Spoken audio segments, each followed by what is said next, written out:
Bien, bonjour, je suis ravie de voir que vous êtes très nombreux. Ça prouve qu'il y a beaucoup de gens réveillés sur la Terre. Et c'est quand même bien à savoir, parce que quand on vit à notre époque, on est un peu effrayé. Alors, Michel Foucault, qui était au Collège de France, disait il y a déjà près de 20 ans, « Notre médecine ne se contente pas de guérir, elle tue, non par manque de connaissances, mais par savoir. » Et je crois que ça, c'est une chose vraiment à garder en mémoire, parce que plus nous allons, plus nous sommes malades, plus il y a de pathologies très graves qui se développent. Les maladies auto-immunes sont en train d'exploser, l'asthme est en train d'exploser, enfin toutes les maladies, et ne parlons pas évidemment du cancer, qui devrait théoriquement toucher un enfant sur deux. Alors évidemment, on est en train de chercher de l'argent pour essayer de soigner le cancer au lieu de le prévenir. C'est toujours pareil, ça c'est notre médecine de troupeau que nous pratiquons en France. Alors, malgré cet état de santé, vous savez qu'en France, nous sommes les plus grands consommateurs de médicaments, et les médecins, si vous voulez, qui étaient autrefois des merveilleux médecins. Moi, j'en ai connu dans mon enfance, c'était des gens extraordinaires qui connaissaient toute la famille, qui connaissaient les antécédents et tout. Et avec notre système de santé, le médecin ne connaît plus la famille, ne connaît plus personne. La plupart des gens qui vont en voir, moi j'ai beaucoup d'amis médecins, mais je ne les consulte pas parce que j'ai la chance de me porter bien, me racontent que quand ils voient un médecin, au lieu de leur poser des questions, comme le font la plupart des homéopathes, ils leur tournent le dos, ils vont devant l'ordinateur et ils commencent à taper. Alors à partir du moment où on devient des robots, il n'est pas étonnant que la santé se dégrade. Or, malgré cet état de la population, les laboratoires pharmaceutiques trouvent qu'on n'est pas assez malade. Parce qu'évidemment, ils devraient normalement fabriquer des médicaments pour soigner les gens malades. Ils se contentent de fabriquer des malades pour vendre leurs médicaments. Vous voyez, on est en pleine ère du docteur Knock. Tout bien portant est un malade qui s'ignore. Et la santé est un état qui ne présage rien de bon. Je ne prétends pas que ce que je vais vous dire repose sur toute l'analyse de la situation, mais c'est une voie de réflexion qui nous oblige à remonter assez loin dans le temps.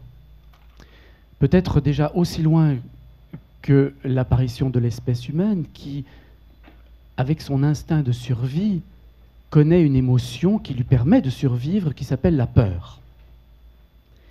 Et cette émotion est nécessaire car elle nous permet de nous adapter, de nous prémunir de certains dangers, de continuer à survivre. Mais cette émotion n'est bonne que si elle est en lien avec quelque chose de réel.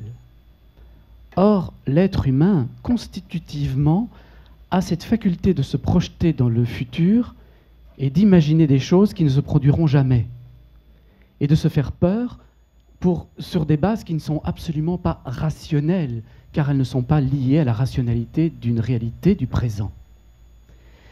Et sans doute que cette peur que nous avons tous et que l'être humain a nécessairement pour survivre et malheureusement exagérément parce qu'il a cette faculté de se projeter trop dans le futur, cette peur a été réveillée il y a 300 ans d'une manière très importante.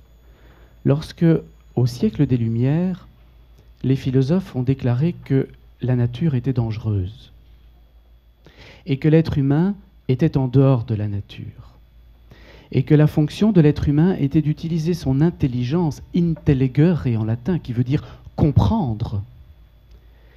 Que la fonction de cette intelligence humaine était de comprendre la nature dans ses moindres détails pour arriver à interférer avec elle, l'influencer, la dominer.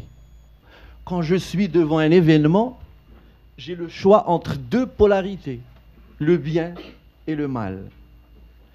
Et c'est ça, la problématique se situe à ce niveau. C'est-à-dire, je n'ai pas la possibilité d'aller au-delà de ce choix. La problématique dualiste. On vit dans un dualisme. Le langage l'accentue. La prise de conscience doit aller au-delà de ce dualisme. La vraie solution consiste à aller bien sûr, vers l'unicité. Mais on ne peut pas toucher l'unicité à travers la pensée. La pensée est incapable de cerner la valeur de l'unicité dans notre être. On ne peut toucher que la trilogie, l'archétype 3. C'est-à-dire, je suis devant une dualité. Pour toucher la symbolique unicité, il faut que je passe par la trilogie. J'ai créé un système qu'on appelle l'approche matricielle qui tourne autour de la trilogie. La structure trilogique de l'être, la structure trilogique de l'univers. Cette trilogie, comment on peut la toucher, la sentir? Comment on peut la sentir? Je suis devant un événement. Un matin, je me sens devant un événement. Il est dualiste, l'événement. Il va me propulser dans un choix. J'ai une douleur. Je reçois un événement. Comment actualiser dans ma conscience la trilogie fondamentale de l'univers?